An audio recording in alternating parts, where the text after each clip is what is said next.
As India bans PUBG, one of the most famous and engaging mobile games, the hue and cry from some quarters is already audible. The tone of mockery from those who plan to downplay this move comes with their famous dialogue: China is occupying land and India bans PUBG. A recognizable outcome because we don't understand gaming as an industry. We don't understand the implications of this action beyond one less app on the mobile phone.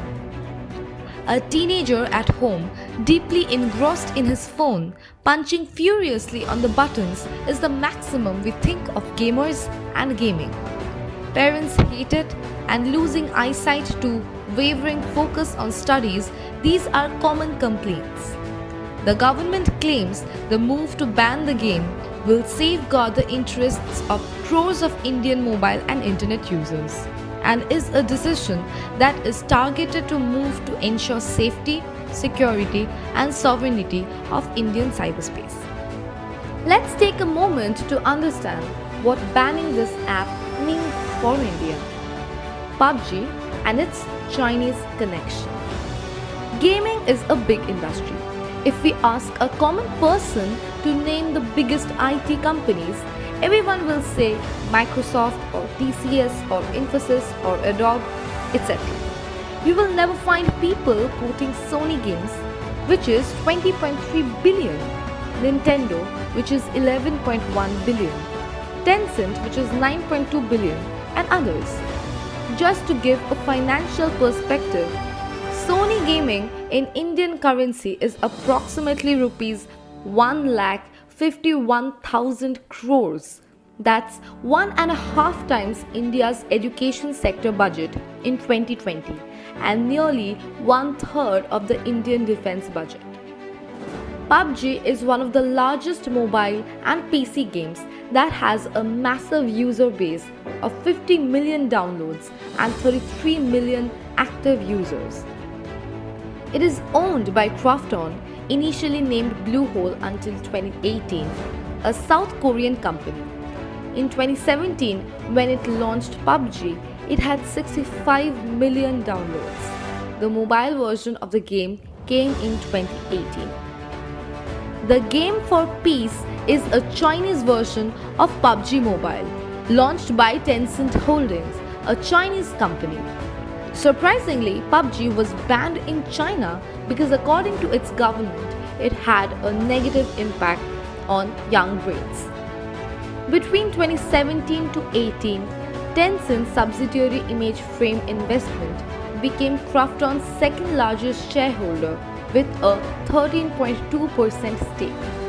Thus, the Chinese connection. As Krafton is planning to launch its IPO for funding, it is assumed that most of it will come from Chinese investors. The economics of the ban. So does banning PUBG help? Firstly, economics should be considered. We stop the outflow of funds to overseas, and that's mainly China. Now having hundreds of apps banned could mean billions of dollars being denied to Chinese companies. This should give an opportunity to Indian IT companies to venture into gaming, which has been almost non-existent in India so far, and we can create large revenue systems for them. But is the ban on PUBG justified? There is no question that media exposure in any way can incite a certain kind of behavior. Interactive media, perhaps even more so. But does that justify depriving people of it? We must make a distinction between what's designed to incite and what some folk get incited by. But arbitrary intervention has no time for nuances. As a game, PUBG is not extraordinary. It has 100 players fighting each other to death, armed with everything from a frying pan to a machine gun, and the last man standing wins. In conceptual terms, this may sound horrific. Yet, it's just another game like dozens of others that offers the simulated thrills of battle victory. It's not even the most violent game ever. Shorn of graphic appeal, its amusement value is no different from that of a squirt gun fight on Holi. Granted, it does evoke aggression, but then so does almost everything that is competitive. If that is all we need to banish it from our midst, we might as well ban cricket as well as other sports. Another argument made is that PUBG Mobile is too addictive and this affects children's studies. What would affect their studies a lot more, though, is getting arrested for playing the games, as several students indeed have. In any case, as the example of tobacco shows, addiction has never been cause for a ban in India. All said, no valid explanations has yet been offered for why playing PUBG calls for punitive action.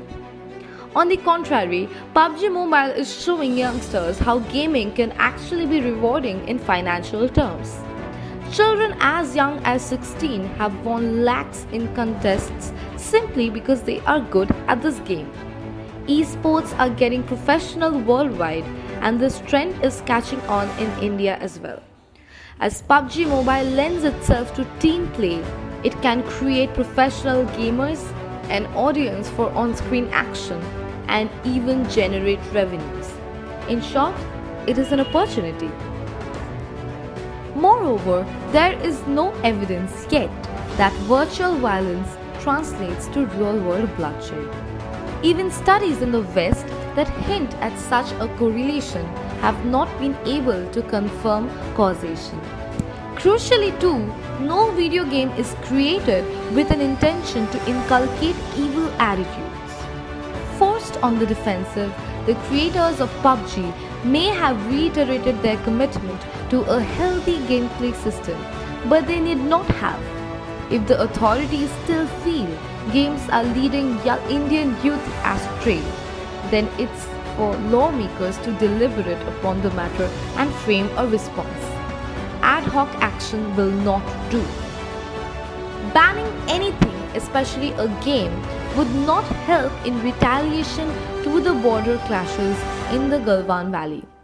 With all due respect to the army and the country's martyrs, these digital strikes will not help the government's cause in the long run. This may be a move to deviate the media from the issue of the economy of India, which is now struggling a lot. That is all for today. See you in our next video.